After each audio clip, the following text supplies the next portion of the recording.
환영합니다. 오늘도 끝없는 호기심으로 이 대화의 한 자리를 채워주고 계신 당신 정말 반갑습니다. 네, 반갑습니다. 그 바쁜 일상 속에서도 단순히 겉핥기식 정보가 아니라요. 삶을 꿰뚫는 깊은 통찰을 갈구하며 이 시간을 찾아주신 청취자님을 위해 오늘도 아주 흥미롭고 묵직한 자료를 한가득 안고 왔습니다. 오늘 자료 정말 기대하셔도 좋습니다. 네, 오늘 우리가 함께 뛰어들 심층 탐구의 주제는 바로 자신의 똑똑함을 내려놓고 더 큰 존재에게 지도를 받는 삶에 대한 고찰입니다. 아주 시의적절한 주제네요. 그렇죠. 오늘 탐구의 핵심 텍스트는 수천 년 전 기록된 구약 성경의 지혜 문학인데요.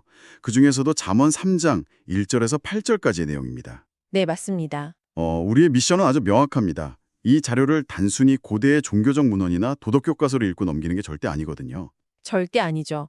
오늘날 막 완벽주의나 통제 강박에 시달리면서 매일 밤 원인 모를 피로감을 느끼는 현대사회의 우리가 이 오래된 지혜를 통해 어떻게 영적이고 육체적인 평안을 얻을 수 있는지 파헤쳐 볼 겁니다.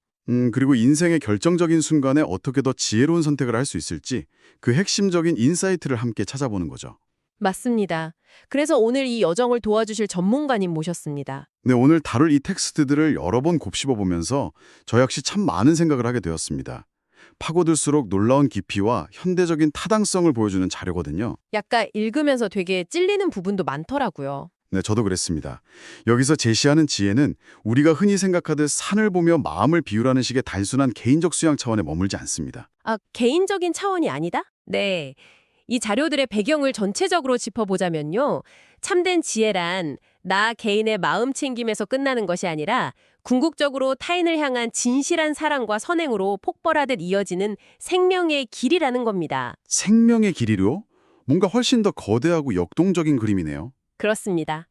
개인의 내면, 아주 깊은 곳에서 조용히 시작된 순종과 평안이 어떻게 복잡한 타인과의 관계를 회복시키고 사회 전체에 긍정적인 빛으로 작용하게 되는지. 그 촘촘한 연결고리를 오늘 당신과 함께 하나씩 풀어보는 과정이 정말 흥미로울 것 같습니다. 네, 맞습니다. 그 배경을 들으니까 이 텍스트가 단순히 오래된 격언집이 아니라 일종의 정교한 삶의 시스템을 설명하는 매뉴얼처럼 다가오네요. 정확한 표현입니다. 매뉴얼이죠. 자, 그렇다면 이 시스템의 가장 첫 번째 버튼이자 텍스트 전체를 관통하는 아주 강력하고 직관적인 비유부터 본격적으로 파헤쳐 볼까요? 좋습니다. 자료에 보면 도선사, 그러니까 파일럿에게 조타석을 내어주는 선장에 대한 아주 흥미로운 이야기가 등장합니다. 청취자님, 지금 머릿속으로 한번 상상해 보시겠어요? 수만 톤의 화물을 실은 거대한 외항선 말이죠. 네, 맞아요. 이 배가 이제 목적지인 항구에 진입하려고 하는데 그 항구 앞바다는 암초가 막 우글거리고 물살 방향이 시시각각 변하는 아주 험난한 곳입니다. 한순간의 실수로 배가 파손할 수 있는 위험한 상황이죠. 그렇죠. 이 배의 선장은 수십 년 동안 태평양, 대서양의 온갖 거친 파도를 다 이겨내면서 바다를 누빈 베테랑 중에 베테랑이에요. 자기 직관과 경험에 대한 자부심이 하늘을 찌르겠네요. 완전 찌르겠죠. 그런데 텍스트에 따르면 아무리 경험이 많고 똑똑한 선장이라 할지라도 그 복잡한 항구에 진입할 때만큼은 절대 자기 경험을 고집하지 않는다고 합니다. 아, 거기서 바로 도선사가 등장하는군요. 네, 그 지역의 바닥 지형과 물길을 완벽하게 꿰뚫고 있는 현지 전문가, 바로 도선사가 배에 오르면 선장은 군말 없이 그 거대한 배의 조타기, 즉 핸들을 온전히 그에게 넘긴다는 겁니다. 이 장면이 시사하는 바가 아주 큽니다. 저는 이게 현대인들이 인생을 대하는 태도에 아주 묵직한 질문을 던진다고 생각했거든요. 맞습니다. 여기서 우리가 가장 주목해야 할 핵심 개념은 바로 통제권의 완벽한 위임입니다. 완벽한 위임이요? 네. 선장이 도선사에게 조타석을 넘긴다는 건 그저 옆에 서서 이쪽으로 가는 게 맞을까요? 하고 조언을 구하는 정도의 타협이 아니에요. 아, 적당히 조언만 듣고 자기가 운전하는 게 아니라는 거죠? 전혀 아닙니다. 자칫하면 배가 산산조각 날 수 있는 그 결정적인 순간에 배의 운명을 통째로 다른 존재에게 맡기는 철저한 위임의 행위죠. 와, 쉽지 않은 결정이네요. 오늘 텍스트인 잠언 3장 5절과 6절에서는 이 상황을 너는 마음을 다하여 여호와를 쥘내하고 내 명철을 의지하지 말라. 너는 범사의 그를 인정하라는 문장으로 연결짓고 있습니다. 내 명철을 의지하지 말라. 우리가 살아가면서 나름대로 치열하게 쌓아올린 알량한 지식과 경험, 즉 자료에서 표현하는 내 명철만을 끝까지 고집하다가는 아찔하네요. 네, 인생이라는 이 거대한 배가 우리가 미쳐보지 못한 수면 아래의 암초에 부딪혀 파서넣을 수 있다는 서늘한 경고인 셈입니다. 진짜 내 명초를 의지하지 말라는 말이 참 뼈아프게 들립니다. 네. 사실 우리는 매일 다이어리에 계획을 빼곡하게 적잖아요. 그렇죠. 시간 단위로 쪼개서 통제하려 하죠. 네, 스마트폰 앱으로 수면 시간부터 칼로리, 심지어 주식 흐름까지 전부 다 통제하려고 하고요. 현대인의 일상저택 모습이죠. 내가 내 삶의 핸들을 1초라도 놓치면 당장이라도 배가 가라앉을 것 같은 불안감 속에 살고 있는데 이 텍스트는 그 통제 강박을 정면으로 찌르고 있어요. 정확한 지적입니다. 현대사회는 끊임없이 우리에게 속삭입니다. 네 삶의 주인이 되어라. 네가 통제해야 안전하다고요. 맞아요. 자기주도적인 삶을 엄청 강조하잖아요. 하지만 이 오래된 지혜는 역설적으로 접근하죠. 내가 모든 것을 통제해야만 안전할 것이라는 그 환상이 사실은 우리를 가장 불안하게 만드는 원흉이라는 겁니다. 오히려 불행의 원인이다. 가장 안전한 길을 이미 알고 있는 주님께 혹은 나보다 우주적으로 훨씬 거대하고 지혜로운 존재에게 인생의 조타석을 미련 없이 내어드리는 결단이 필요합니다. 그게 진정한 지혜군요. 네, 나의 한계를 명확히 인정하고 통제권을 내려놓는 그 용기야말로 가장 고차원적인 지혜라는 것을 텍스트는 말하고 싶어 합니다. 지금 이 대화를 듣고 계신 청취자님에게 조용히 묻고 싶습니다. 당신은 지금 인생이라는 험난한 항해 속에서 항구의 지형도 제대로 모르면서 억지로 핸들을 꽉 쥐고 홀로 폭풍우와 싸우고 있진 않으신가요? 자존심이나 불안함 때문에 말이죠. 네. 어쩌면 매일 밤 당신을 괴롭히는 그 지독한 불면증과 스트레스가 실은 그 조타석에서 손을 떼지 않으려는 필사적인 고집에서 비롯된 것일지도 모릅니다. 정말 공감 가는 포인트네요. 그렇다면 자연스럽게 다음 질문으로 넘어갈 수밖에 없네요. 이렇게 핸들을 기꺼이 넘기는 진정한 지혜를 얻으려면 우리는 구체적으로 어떻게 행동해야 할까요? 자료에 나타난 잠언 3장 1절과 2절이 그 답을 줍니다. 네, 내 아들아 나의 법을 잊어버리지 말고 내 마음으로 나의 명령을 지키라 이 구절이죠. 맞습니다. 여기서 강조하는 건 지혜라는 것이 그저 머리로 그렇구나 하고 끄덕이고 마는 지적인 동의가 아니라는 겁니다. 머리만 커지는 게 아니라는 거군요. 네, 마음으로 지키고 행동으로 옮기는 것, 즉 지식에서 순종으로의 전환을 아주 강력하게 요구하고 있죠. 지식에서 순종으로. 이 지점을 텍스트의 더 큰 성경적, 역사적 맥락과 연결해보면 이 자료가 전달하려는 순종의 본질이 훨씬 더 입체적으로 다가옵니다. 어떤 사례들이 있었죠? 자료에 되게 흥미로운 케이스 스터디들이 많았는데요. 네, 여러 사례를 나열하기보다 가장 대비되는 두 가지 케이스를 깊게 들여다보면 이해가 쉽습니다.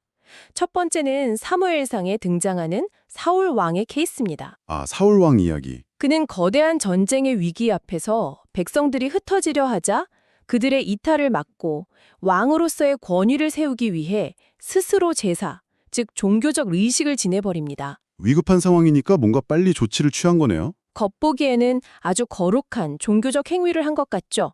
하지만 실상은 하나님의 타이밍을 기다리라는 원칙을 어기고 상황에 쫓겨 형식만 취한 것입니다. 원칙을 버리고 형식을 택했다. 이때 텍스트는 사울을 향해 순종이 제사보다 낫다는 아주 날카로운 일침을 가합니다.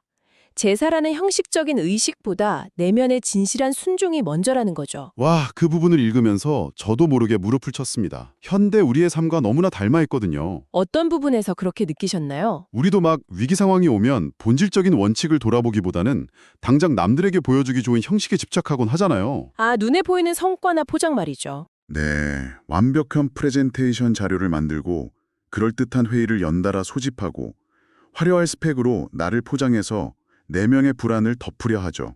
정말 흔하게 볼 수 있는 모습이네요. 그런데 텍스트는 그런 거칠애가 아무리 화려해도 본질적인 원칙에 대한 순종이 빠져 있다면 아무 의미가 없다고 팍 선을 긋는 거군요. 맞습니다. 반면에 이와 완벽하게 대조되는 두 번째 케이스가 바로 여호수아의 이야기입니다. 네, 여리고성 전투 상황이죠. 그는 엄청난 군사적 요새인 여리고성을 함락시켜야 하는 군사 지도자로서 가장 피말리는 전쟁의 한복판에 서 있었습니다. 진짜 최고의 위기 상황이네요. 그런데 이 치열한 순간에 신이 그에게 요구한 승리의 비결은 최신 무기를 도입하라거나 기발한 전술을 짜라는 것이 아니었습니다. 그럼 뭐였나요? 너무나 뜬금없게도 이 율법책을 내 입에서 떠나지 말게 하며 주야로 그것을 묵상하여 그 안에 기록된 대로 다 지켜 행하라는 것이었습니다. 아니, 전쟁터 한가운데서 책을 읽으라고요? 세상의 논리로는 완전히 미친 짓이죠. 군사적 위기 앞에서 묵상과 순종이라니요. 당장 칼을 갈아도 모자랄 파네요. 하지만 이 사례가 가리키는 교집합은 명확합니다. 진정한 승리와 생존의 기반은 복잡한 전술이 아니라 내면의 진실한 순종에 있다는 것입니다. 내면의 진실한 순종. 마태복음에서 말하는 반석 위에 집을 짓는 자 역시 말씀을 그저 듣기만 하는 자가 아니라 듣고 행하는 자임을 강조하는 것과 정확히 같은 맥락입니다. 위기 상황에서 막 전술 회의실로 달려가는 대신에 조용히 자신의 내면을 비추는 원칙의 거울 앞에 서라는 메시지네요. 아주 훌륭한 비유입니다. 이는 급변하는 현대 사회에서 매일매일 결정을 내려야 하는 리더들이나 커리어의 방향성을 잃고 방황하는 청취자님에게도 엄청난 총차를 줍니다. 그렇죠. 진짜 지혜가 무엇인지 다시 묻게 되니까요. 흔히 우리는 지식이나 데이터를 많이 쌓으면 자연스럽게 지혜로워진다고 착각하잖아요. 정보량이 지혜라고 믿는 시대죠. 하지만 그것이 삶의 태도와 행동, 즉 철저한 순종으로 이어지지 않는다면 그 모든 데이터는 모래 위에 지은 집처럼 작은 파도에도 무너져 내릴 수밖에 없다는 거네요. 정확합니다. 그리고 여기서부터 이 텍스트의 논리는 한 차원 더 깊은 곳으로 도약합니다. 여기서부터 정말 흥미로워지더라고요. 네, 철저히 개인의 내면에 머물렀던 순종과 원칙의 문제가 어떻게 사회적이고 관계적인 차원으로 확장되는지를 보여주는 대목이죠. 잠언 3장 3절과 4절 말씀이네요. 인자와 진리가 내게서 떠나지 말게 하고 그것을 내 목에 매며 내 마음판에 새기라. 이 구절이 참 의미심장합니다. 저도 이 부분부터 자료의 흐름이 진짜 매력적으로 느껴졌습니다. 인자와 진리, 현대어로 풀자면 사랑과 진실함을 마치 눈에 보이는 목걸이처럼 목에 매고 마음판 깊숙이 새겨 넣으라는 건데요. 네, 아주 밀착시키라는 뜻이죠. 그렇게 했을 때 따라오는 결과가 놀랍습니다. 개인이 그저 골방에서 자기 내면의 진리를 추구했을 뿐인데 결과적으로 네가 하나님과 사람 앞에서 은총과 귀중히 여김을 받으리라고 약속하고 있거든요. 개별적인 수양이 사회적 보상으로 이어지는 메커니즘이죠. 네, 어떻게 내면의 고요한 순종이 타인에게 존중받고 사회적인 축복을 누리는 결과로 이토록 다이나믹하게 연결될 수 있는 걸까요? 이 연결고리를 정확히 이해하기 위해 자료는 사도 바울이 남긴 신약의 서신들을 아주 차분하고 밀도 있게 짚어봅니다. 진리와 사랑의 관계를 설명한 부분이죠. 맞습니다. 먼저 고린도전서 13장에서 말하는 성숙한 사랑의 정의를 들여다볼 필요가 있습니다. 사랑은 무조건 상대방의 비위를 맞추며 좋게 좋게 넘어가는 맹목적인 감정이 아닙니다. 불의를 기뻐하지 아니하며 진리와 함께 기뻐하는 것이라고 명시되어 있죠. 네. 반대로 진리만 있고 사랑이 없다면 어떨까요? 그것은 폭력입니다. 우리는 현대 사회에서 사랑 없이 진리, 즉 팩트만을 무기로 타인을 잔인하게 난도질하는 현상을 수없이 목격합니다. 와, 팩트 폭력이라는 말이 난무하는 요즘 시대에 정말 소름 돋도록 들어맞는 통찰이네요. 그렇죠. 진리가 빠진 사랑은 맹목적인 타협으로 전락하고 사랑에 빠진 진리는 차가운 정죄의 칼날이 됩니다. 인터넷을 보면 사람들은 언제나 자기가 쥐고 있는 진리나 정의를 내세워서 타인을 비판하잖아요. 자기가 무조건 옳다는 확신에 차 있죠. 네, 하지만 그 안에 인자, 즉 사랑이 없기 때문에 결국 서로에게 상처만 남기고 사회는 극단으로 치닫게 되는 거고요. 바로 그 지점입니다. 그런데 텍스트는 이 두 가지를 목에 매고 균형을 잡으라고 말하는 거군요. 그렇습니다. 그래서 로마서에서는 이웃을 향한 진실한 사랑이야말로 율법의 완성이라고 선언하는 것입니다. 율법의 완성이 사랑이다. 우리가 타인을 향해 습관적으로 세우던 날선 정죄와 비판의 칼을 거두고 나 자신이 먼저 도선사에게 조타석을 넘긴 겸손한 존재임을 깨달을 때 비로소 타인을 사랑으로 대할 수 있습니다. 내가 연약한 존재임을 인정해야 타인도 품을 수 있다는 거군요. 맞습니다.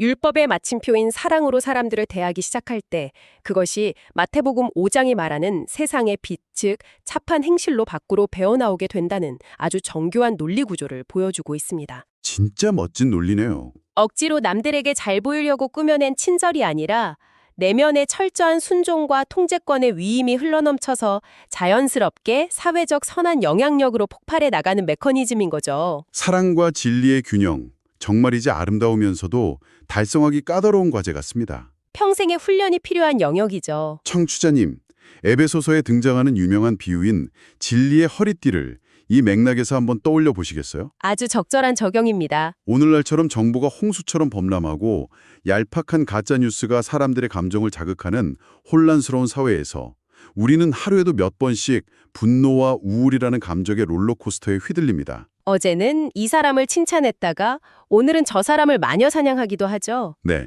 타인의 시선이나 그날그날의 사회적 분위기에 따라 갈대처럼 흔들리는 가벼운 감정이 아니라 이 굳건한 진리라는 허리띠를 단단히 졸라매고 타인을 향한 진실한 사랑을 실천하며 살아가는 것. 흔들리지 않는 중심이 생기는 거네요. 이것이야말로 험난하고 불확실한 세상을 가장 단단하게 돌파해 나가는 제일 세련된 무기가 아닐까 싶습니다. 자, 그렇다면 이는 우리에게 아주 현실적이고 피부에 와닿는 질문 하나를 던지게 만듭니다. 어떤 질문일까요? 좋다.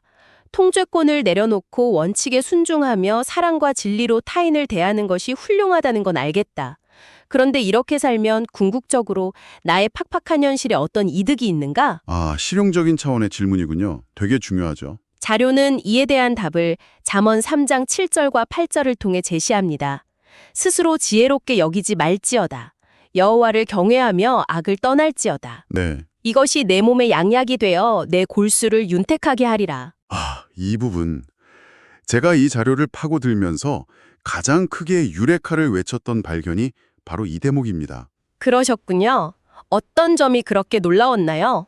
영적인 순종과 겸손함의 결과가 무슨 마음의 평안이나 대인관계 개선 정도의 심리적 차원에서 끝나는 거 아니라는 거잖아요. 그렇죠. 텍스트는 분명히 몸을 언급하고 있습니다. 아예 눈에 보이는 육체적인 건강, 즉 몸의 양약이 되어서 뼛속 깊은 골수까지 윤택하게 만든다는 통찰력이 정말 경이롭지 않나요? 그 지점이 바로 고도의 지혜 문학이 가진 탁월한 인간 이해를 보여줍니다. 그들은 인간의 영적인 세계와 정신, 그리고 육체적인 세계가 무자르듯 분리되어 있다고 보지 않았습니다. 다 연결되어 있다는 거군요. 이사야서의 내 생각은 너희의 생각과 다르며 라는 구절이나 잠언 16장 9절에 사람이 마음으로 자기의 길을 계획할지라도 그의 걸음을 인도하시는 이는 여호와시니 라는 구절을 다시 떠올려 보죠. 네, 아까 통제권 위임과도 연결되네요. 인간은 당연히 최선을 다해 오늘을 살고 철저히 내일을 계획해야 합니다. 하지만 그 계획이 내가 원하는 대로 이루어질 것인지 그 결과에 대해서만큼은 징그러울 정도의 집착을 버리라는 뜻입니다. 결과에 대한 집착을 버려라. 내가 인생의 모든 결과값을 좌지우지해야 한다는 그 오만한 강박에서 벗어나 내 걸음을 궁극적으로 인도하시는 더 큰 뜻을 신뢰할 때 인간의 신경계는 비로소 비상사태를 해지하게 됩니다. 와, 신경계의 비상사태 해제. 요즘 현대의학에서도 늘 강조하는 이야기와 완벽하게 일치하네요. 심신의학의 관점과도 맞닿아 했죠. 우리가 통제할 수 없는 일에 집착할 때 우리 몸은 맹수에게 쫓기는 것과 같은 극한의 스트레스 상태가 된다고 하잖아요. 교감신경이 날뛰는 거죠. 맞아요. 코르티솔 수치가 막 치솟고 근육이 경직되고 면역력이 바닥으로 떨어지고 말 그대로 뼈마디가 아픈 증상이 나타나죠. 몸이 망가지는 과정입니다. 그런데 베드로전서 5장 7절에 너희 염려를 다 주께 맡기라는 말씀처럼 도선사에게 핸들을 툭 넘겨버리는 순간 심리적 해방감이 몰려온다는 거죠. 부교감신경이 활성화되면서 안정을 찾는 겁니다. 네, 그러면서 실제로 우리 몸의 세포와 골수가 회복되는 의학적 기적이 일어난다는 거네요. 수천 년 전의 텍스트가 현대의 심신의학을 정확히 꿰뚫어보고 있다는 사실에 진짜 전율이 일 정도입니다. 맞습니다. 내가 내 인생의 모든 무거운 지짐을 홀로 짊어지고 스스로 가장 지혜로운 척하며 아등바등 살아가는 것이 내 영혼뿐만 아니라 내 육체까지 얼마나 처참하게 병들게 하는지를 깨닫는다면 어떨까요? 당장 핸들을 놓고 싶어지겠죠. 그렇다면 조타석을 내어주는 그 결단은 패배나 포기가 아니라 나를 살리는 가장 적극적이고 지혜로운 생존 전략이자 치유 과정임을 확신할 수 있게 됩니다. 자, 시간 가는 줄 모르고 빠져들었네요. 이제 오늘 우리가 숨가쁘게 나누었던 이 깊고 풍성한 이야기들을 천천히 갈무리해 볼 시간입니다. 네, 정리가 필요하겠네요. 청취자님, 오늘 우리는 탐구 자료를 통해 진정으로 지혜로운 삶이 무엇인지 다각도로 해부해 보았습니다. 여러 각도에서 조명했죠. 얄팍한 내 지식과 경험이라는 자존심을 내려놓고 가장 안전한 항로를 아는 도선사에게 기꺼이 인생의 핸들을 넘기는 위대한 용기. 첫 번째 핵심이었죠. 그리고 그 지혜를 머릿속 지식으로만 부풀리는 것이 아니라 사울 왕의 어리석은 거칠애를 벗어던지고 여호수아처럼 내면의 진실한 순종으로 마음판에 새기는 태도. 더 나아가 매 순간 범사에 나보다 더 높은 뜻을 인정함으로써 결과에 대한 병적인 집착을 버리고 영혼과 육체 모두의 평안, 즉 양약을 누리는 삶. 이것이 바로 오늘 텍스트가 우리에게 전해준 핵심 인사이트였습니다. 완벽한 요약입니다. 여기에 한 가지만 덧붙여서 자료의 결론부가 최종적으로 향하고 있는 지점을 주목하며 이야기를 맺고 싶습니다. 궁극적인 목적지요? 네, 자료는 요한일서와 고린도 후서의 구절들을 인용하며 이 기나긴 지혜의 여정이 도착해야 할 궁극적인 목적지를 제시합니다. 그게 어떤 내용인가요? 나의 명철을 버리고 통제권을 위임하며 진리를 내재화하는 이 모든 고통스럽고도 아름다운 과정은 결국 우리 자신이 과거의 낡은 자아를 버리고 새로운 피조물로 거듭나기 위한 필수적인 산고입니다. 산고. 아픔이 따르지만 생명을 낳는 과정이군요. 그리고 그렇게 새롭게 반화된 우리는 그저 나 혼자 건강해지고 평안해진 것에 만족하며 고여있는 존재가 되어서는 안 됩니다. 나만의 평안에서 멈추면 안 된다. 우리가 받은 그 깊은 사랑과 진리의 은혜를 세상을 향해, 타인을 향해 거침없이 흘려보내는 거대한 파이프라인이 되는 것. 와, 파이프라인. 개인의 철저한 비워냄이 곧 세상을 향한 따뜻한 체험으로 이어지는 이 완벽한 영적, 사회적 생태계를 이루는 것이 바로 텍스트가 말하는 지혜의 완성입니다. 완벽한 통찰입니다. 개인의 비워냄이 세상을 향한 체험이 된다는 말이 정말 깊은 여운을 남기네요. 네, 오늘 우리가 나눈 대화의 정수라고 할 수 있죠. 자, 이제 이 대화를 마무리하며 정치자님, 당신의 귓가에 조용하지만 도발적인 질문 하나를 남겨두고 싶습니다. 어떤 질문인지 기대가 되네요. 두려워하며 핸들을 꽉 쥐고 어떻게든 피하려고만 했던 인생의 그 거대한 폭풍우나 암초들이 있다면요? 한번 발상을 전환해 볼까요? 만약 당신이 통제권을 넘겨드린 그 위대한 도선사가 실수로 그 폭풍우 속에 당신을 밀어넣은 것이 아니라면요. 실수가 아니라 당신의 배를 더 넓은 대양으로 이끌기 위해 혹은 당신의 낡은 배를 더 튼튼하게 담금질하기 위해 의도적으로 선택한 필수 항로라면 어떨까요? 정말 생각의 틀을 깨는 질문이네요. 우리가 통제권을 넘긴다는 것은 어쩌면 내 인생의 폭풍우를 아예 없애주세요라고 비는 얄팍한 기복신앙이 아닐지도 모릅니다. 폭풍우 자체를 피하는 게 목적이 아닐 수 있다는 거군요. 네. 오히려 사방이 휘몰아치는 폭풍우 한가운데서도 흔들림 없이 방향을 알고 있는 나침반, 즉 도선사를 온전히 신뢰하는 법을 배우는 숭고한 훈련의 과정일지도 모르겠습니다. 그 신뢰를 배우는 것 자체가 지혜의 완성이겠네요. 오늘 당신의 항해는 어떠신가요? 핸들을 내려놓았을 때 당신의 몸과 마음에 찾아올 양약 같은 평안은 과연 어떤 느낌일까요? 청취자 여러분이 각자의 삶에서 그 답을 찾아보시길 바랍니다. 오늘 우리가 함께 깊이 잠수에 건져올린 이 오래된 지혜의 정수들이 당신의 남은 하루, 그리고 앞으로 마주할 수많은 인생의 험난한 항해 속에서 깊은 영감과 뼛속까지 스며드는 평안이 되어주기를 진심으로 응원합니다. 저도 응원하겠습니다.